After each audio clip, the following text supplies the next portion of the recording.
Welcome to the Oyster Show of Entrepreneurship and Regional Development podcast. Each publication in our journal is a great opportunity to share significant and audacious contributions to a large audience. My guest today is Cristina Dahik Loor from IPADE Business School.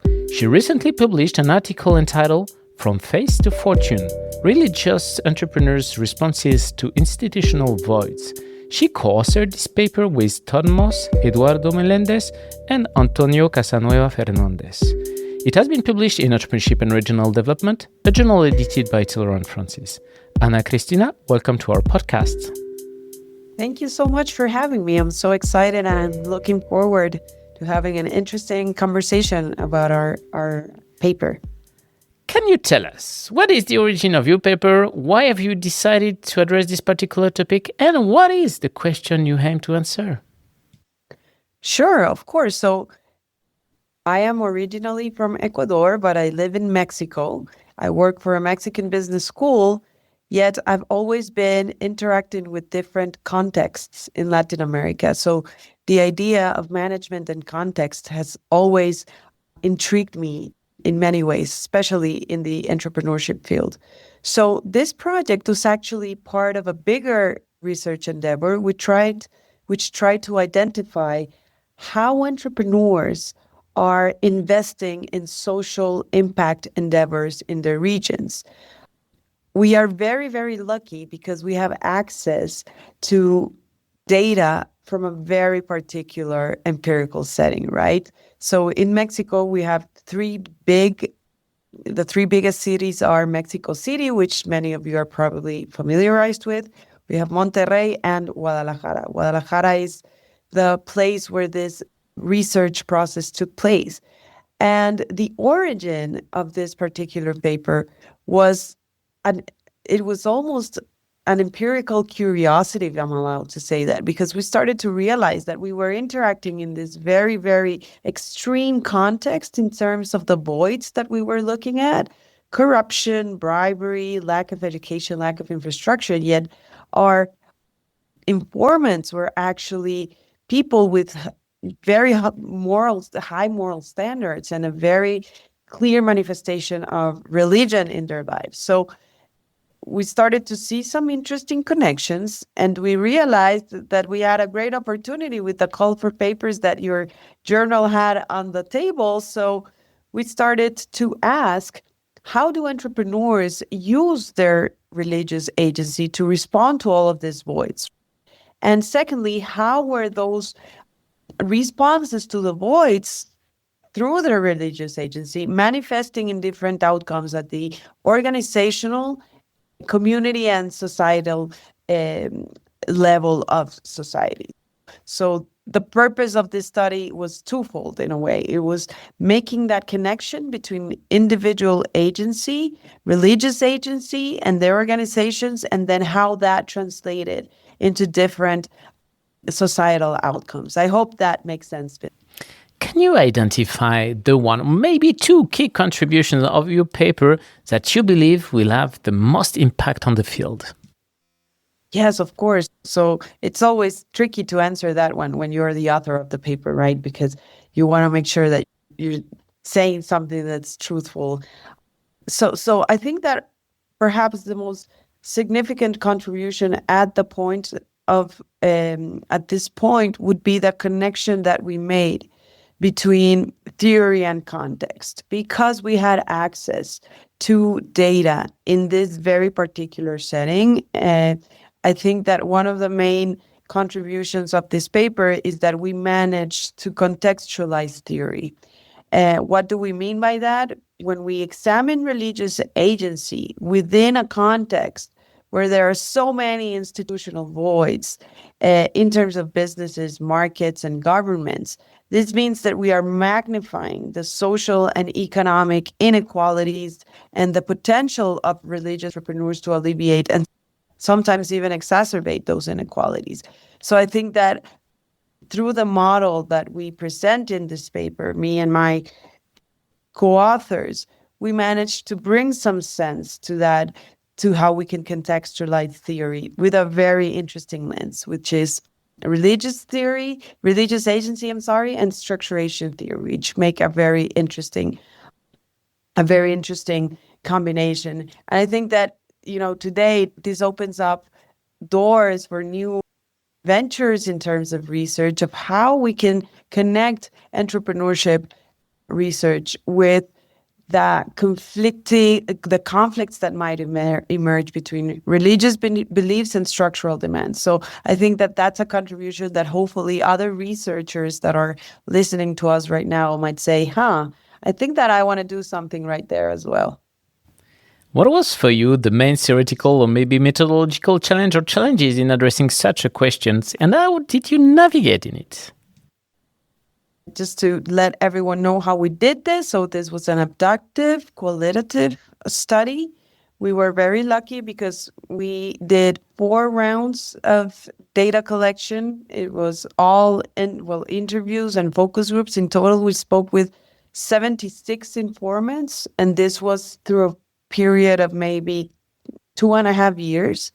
So I think that let me start with the methodological challenge. I think that the main methodological challenge was having so much cool data. And I'm using very lightly the word cool, but it was a very cool data set, right? So we had so many angles, and we had so many good insights that we got from the data when we started to do our data analysis. So I think that one of the main mechanisms to navigate the uncertainty that comes from a qualitative research design, and when you have so much data and you think all of the data is good, is to have a really good research team, right? So we were fortunate enough to have a colleague who is now in Oklahoma, Todd Moss, who is a very experienced researcher.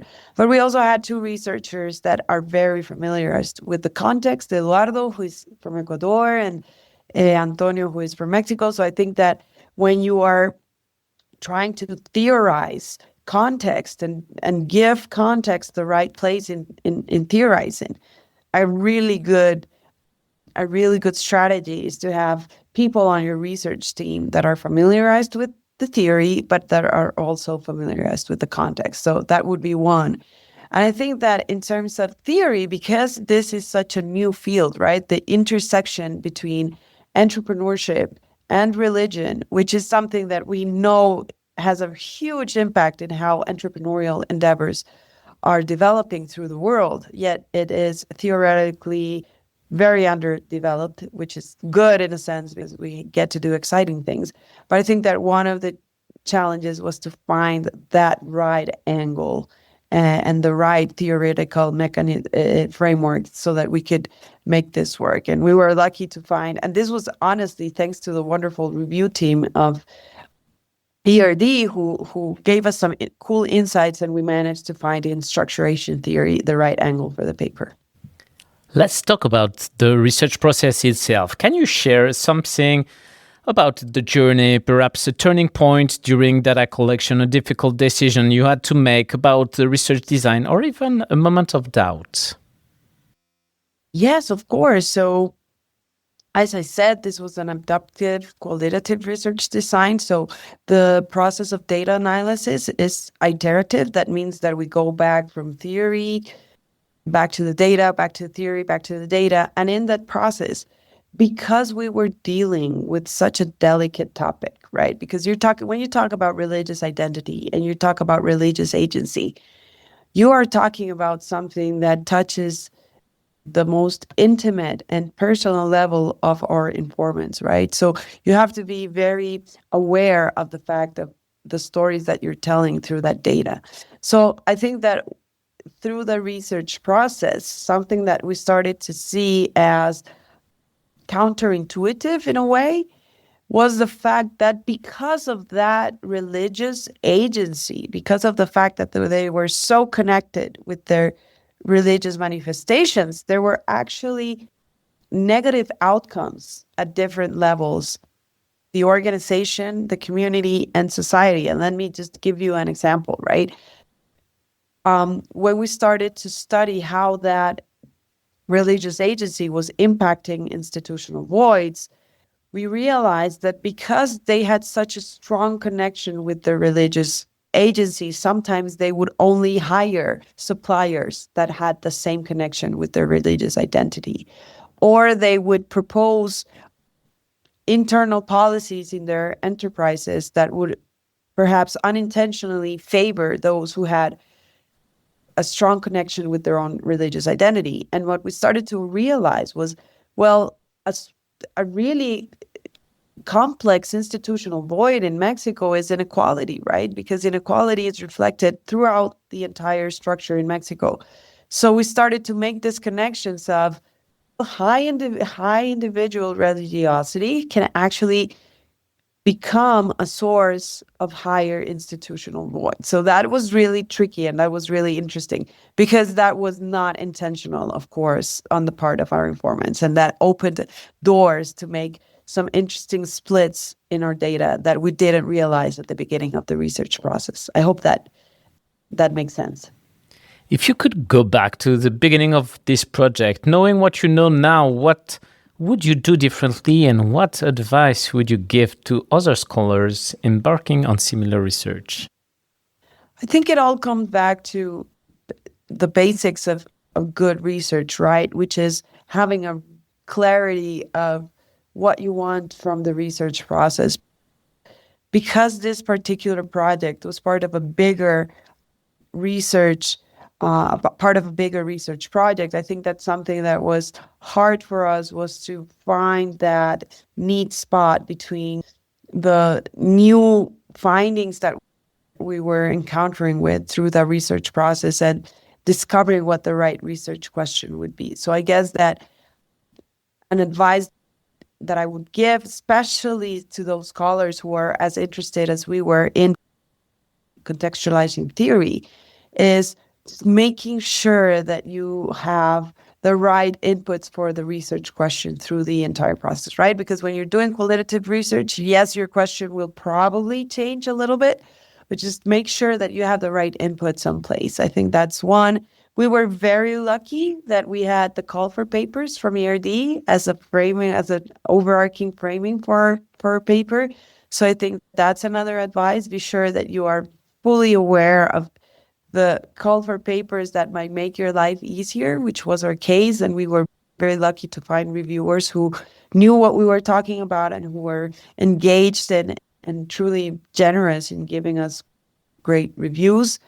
And I guess that another advice I would have for scholars who want to contextualize theory specifically is, if you come from a context like the one I come from, which is so exciting, but it's very underrepresented, at least for now, in top journals, in good management and entrepreneurship journals, I guess my final advice would be, please make sure that you are putting our contexts on the table. And we are very lucky because the business community and entrepreneurial community in our context are usually very generous with us, with academics, and they will share data, and they will likely will create some interesting projects hand by hand. So just my final advice would be, if we come from a region that is still very underrepresented in management and entrepreneurship research, please make sure that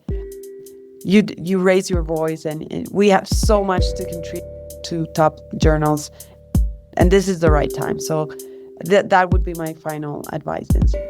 Thanks a lot, Ana Cristina, for participating in our show and for pulling back the curtain on your research process on your article entitled From Face to Fortune: Religious Entrepreneurs' Responses to Institutional Voids.